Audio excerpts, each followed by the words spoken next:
প্রধানমন্ত্রীর কাছ থেকে শুধুমাত্র স্টান্টবাজি আর স্টান্টবাজি।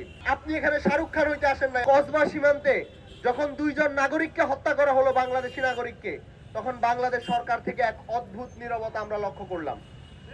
বাংলাদেশ সরকার টোটালি কোনো ধরনের কোনো প্রতিক্রিয়া দেখায়নি এবং বিএনপি সরকারের বিভিন্ন অ্যাক্টিভিস্টরা, কিছু ভারতের দালালরা যারা বাংলাদেশে বসে আছে, তারা বিভিন্নভাবে ন্যারেটিভ তৈরি করার চেষ্টা করছে। বাংলাদেশের সীমান্তে যারা নিহত হয়, যারা শহীদ হয়, তারা নাকি সীমান্তের চোরাকারবারির সাথে জড়িত। আমরা তাদেরকে ধিক্কার জানাতে চাই যে তারা বাংলাদেশের সার্বভৌমত্বের উপরে এই ধরনের আক্রমণকে জাস্টিফাই করার জন্য বসে আছে।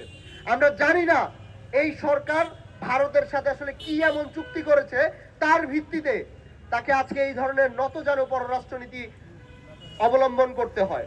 আমরা যখন দেখতে পারি যে নেপাল একটা ছোট রাষ্ট্র হয়েও তারা ভারতকে চ্যালেঞ্জ জানাতে পারে, ভারতের চোখে চোখ রেখে এই পররাষ্ট্রনীতি নিয়ে তারা কথা বলতে পারে, কিন্তু সেই জায়গায় বাংলাদেশ অনেক দিক থেকে নেপালের থেকে বেশি স্বয়ংসম্পূর্ণ হওয়ার পরেও বাংলাদেশ তার যে রাজনৈতিক অবস্থান, শক্তিশালী পররাষ্ট্রনীতি সেটি নিতে পারে না। আমরা দেখতে পারি যে বাংলাদেশ সরকার যখন প্রত্যেকটা সেক্টরে ফেল হচ্ছে, তখন তার মন্ত্রীদের কাছ থেকে, প্রধানমন্ত্রীর কাছ থেকে শুধুমাত্র স্টান্টবাজি আর স্টান্টবাজি। আমরা দেখতে পারি যে প্রধানমন্ত্রী তার স্ত্রীকে নিয়ে গাড়ি চালাচ্ছেন। আমরা দেখতে পারি প্রধানমন্ত্রী বৃষ্টিতে তার স্ত্রীর মাথার উপরে ছাতা নিয়ে তারা বৃষ্টিতে একসাথে হেঁটে যাচ্ছেন। জায়মা রহমান পায়ে হেঁটে অমুক জায়গায় গেলেন, প্রধানমন্ত্রী পায়ে হেঁটে অমুক জায়গায় গেলেন, প্রধানমন্ত্রী হচ্ছে অমুকের বিয়ে খাইতে গেলেন, বিয়েতে দেরি হবে এই জন্য হচ্ছে তিনি আগেই বিয়ের অনুষ্ঠান থেকে চলে আসছেন। এই ধরনের স্ট্যান্ডবাজি, একটার পর একটা স্ট্যান্ডবাজি করা ছাড়া আর কিছুই তারা দিতে পারে নাই।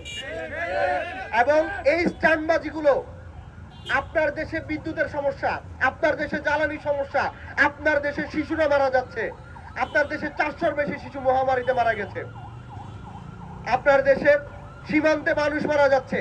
আপনি যখন এই ধরনের স্ট্যান্ডবাজিগুলা করেন, এগুলা বাংলাদেশের মানুষের সাথে নিদারুণ উপহাস করা, এগুলা অশ্লীলতা, নোংরামি। আমরা প্রধানমন্ত্রীকে অনুরোধ করতে চাই, এটা কোনো সিনেমা না, এটা কোনো নাটক না। আপনি এখানে শাহরুখ খান হইতে আসেন নাই, আপনি দেশের প্রধানমন্ত্রী, আপনি এগুলোকে অ্যাড্রেস করেন। আপনি সিনেমা হলে যাওয়ার থেকে আপনি হসপিটালগুলোতে যান, ওই বাচ্চাদেরকে পরিদর্শন করেন, আপনি দেখেন হসপিটালগুলোতে কি অবস্থা, হসপিটালগুলোতে বাচ্চাদেরকে দেওয়ার মতো অক্সিজেন আছে কিনা। আমরা এই সরকারকে যথেষ্ট সুযোগ দিয়েছি।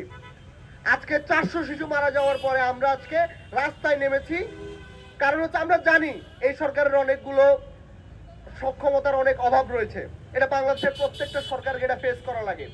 কিন্তু তাই বলে আপনি যদি মনে করেন যে এই দেশে আপনাদের বিরুদ্ধে কথা বলার মতো কেউ নাই, বিরোধিতার মতো কেউ নাই, আপনারা ভুলে যাচ্ছেন আমরা 5 জন হলে 5 জন, 10 জন হলে 10 জন, 100 জন হলে 100 জন আমরা রাস্তায় দাঁড়াবো, আমরা প্রতিবাদ করব, আমরা আপনার বিরুদ্ধে দাঁড়াবোই।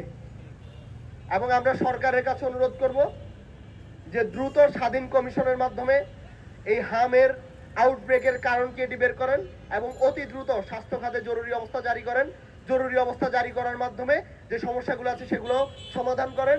একই সাথে পশ্চিমবঙ্গে বর্তমানে যেই সাম্প্রদায়িক শক্তির উত্থান হয়েছে, সেই উত্থানকে কিভাবে আপনি মোকাবেলা করবেন, যার প্রভাব বাংলাদেশে অলরেডি পড়া শুরু করেছে, এটি আপনি কিভাবে মোকাবেলা করবেন, এটা নিয়ে বিরোধী দলের সহ সরকার বিরোধী দল সব পক্ষ মিলে আলোচনা করেন।